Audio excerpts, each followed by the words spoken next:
memang menabung secara rutin niku tantangannya sangat berat ibu-ibu nggih. Apalagi pendapatan kita tidak tetap. Namun dengan demikian kita menabung secara rutin dapat kita sesuaikan dengan pola pendapatan kita. Artinya ketika kita mendapatkan harian atau kita mendapatkan mingguan atau bulanan atau bahkan musiman, kita dapat menyesuaikan. Semisal kita mendapatkan gajian atau pendapatan harian, kita menyisihkan sedikit, nanti kita kumpulkan, misalnya seminggu sekali kita menabung atau sebulan sekali kita menabung, yang penting secara rutin. Jadi intinya menabung itu tidak harus banyak, namun secara rutin gitu ya. Kira-kira ibu-ibu apakah sudah pada menabung? Ibunya sudah, terima kasih. Ibu menabung di mana, Bu? Di koperasi ya, ada yang di koperasi. Ibunya lagi? Oh, di sekolah. Kalau ibunya? Oh, di sekolah, anak di celengan rumahan nggih.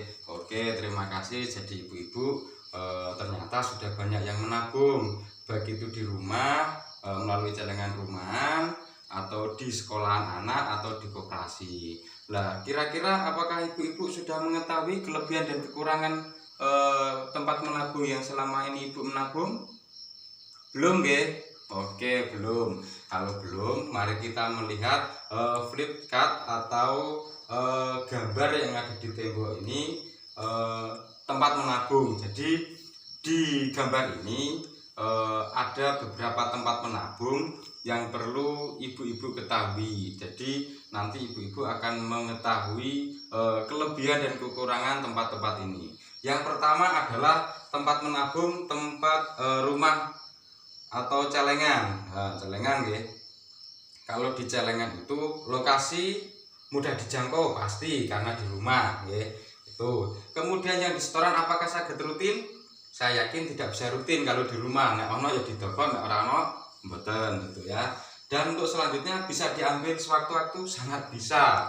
Tadi pagi ibu-ibu memasukkan di celengan, sore diambil bisa. Gitu nggih. Apakah ada biaya administrasi? Tidak ada, ngoten. Terus mendapatkan bunga atau SHU atau sisa hasil usaha? Tidak ada, karena celengan itu di rumah tidak ada perkembangan. Terus ada resiko dicuri? Sangat ada, tidak ada nggih. Tidak ada. Selagi ini jenengan ning toko primpen aman mboten nggih. Terus kemudian yang selanjutnya adalah tempat menabung sekolah anak nggih. Tempat menabung di sekolah anak. Lokasi mudah dijangkau ya nggih. Mergo sekolah anak jenengan niku nggih caket ngoten. Kemudian setoran harus rutin? Oh tidak. Biasanya kados celengan wonten nggih di toko, nek mboten wonten mboten. Terus apakah bisa diambil sewaktu-waktu? Tidak. Biasanya nek teng sekolah niku nunggu setelah semesteran atau bahkan ada yang di akhir tahun ngoten nggih. Terus kemudian apakah ada biaya administrasinya? Tidak. Ada bunganya? Rata-rata tidak ngoten. Terus ada resiko dicuri? Bisa jadi ya, bisa jadi tidak, karena nek gurune niku amanah, insyaallah nggih aman-aman mawon ngoten. Terus kemudian yang selanjutnya adalah tempat menabung di arisan.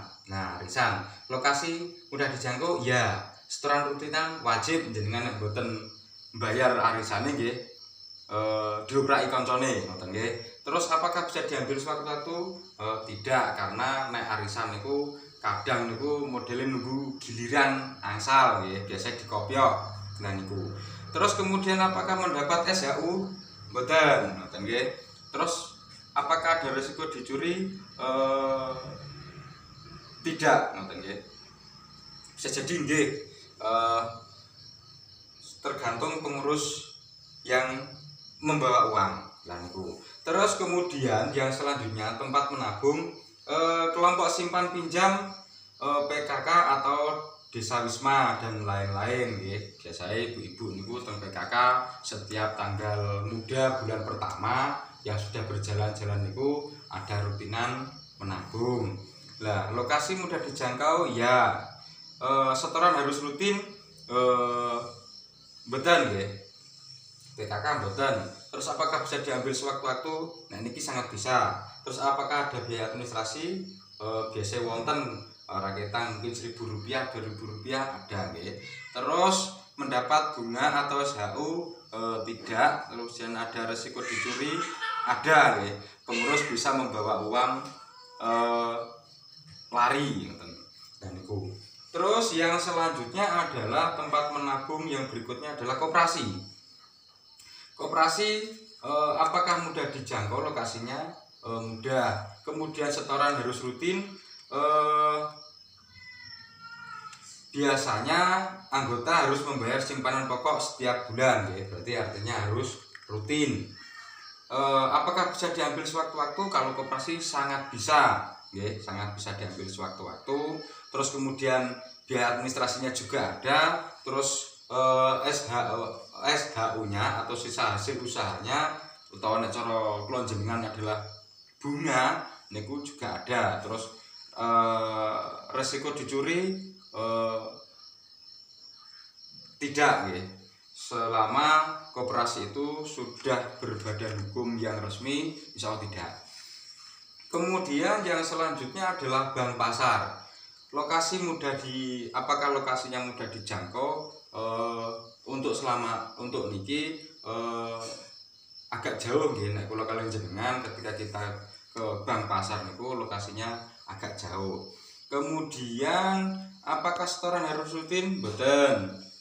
Untuk di bank niku nggih nek rutin harapannya sih seperti itu, tapi pada kenyataannya dereng saged rutin ngoten nggih. Beda lagi dengan koperasi. Nek koperasi muga dijupuk kalih pegawene. Terus kemudian apakah bisa diambil sewaktu-waktu? Sangat bisa. Biaya administrasinya juga ada, terus bunganya juga ada.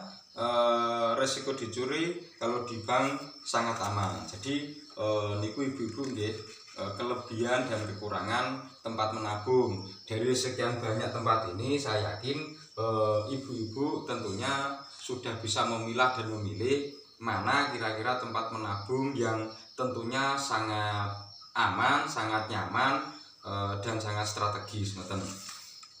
Niku terus kemudian yang berikutnya adalah syarat atau cara-cara menabung. Yang pertama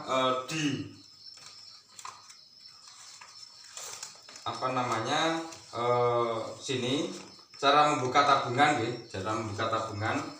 Jadi yang membutuhkan persyaratan itu ada dua. Jadi koperasi dengan bank pasar untuk tabungan rumah, sekolah, warisan, dan kelompok simpan pinjam PKK dan lain sebagainya, saya kira tidak begitu membutuhkan persyaratan atau administrasi yang lengkap, okay.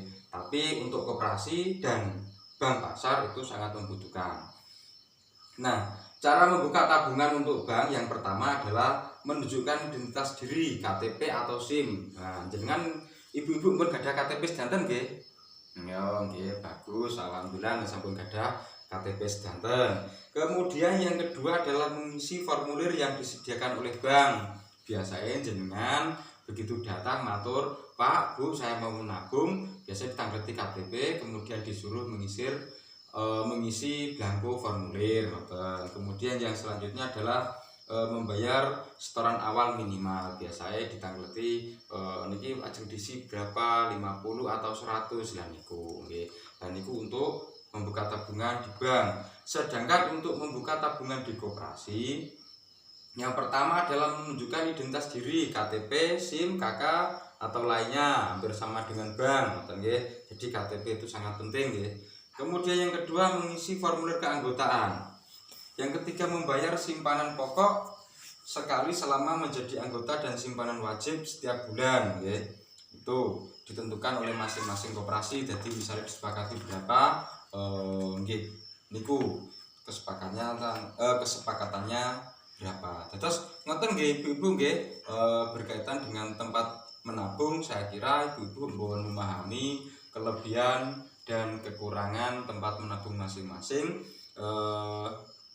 agar tujuan menabung panjenengan dapat tercapai. Ngoten nggih Bu nggih.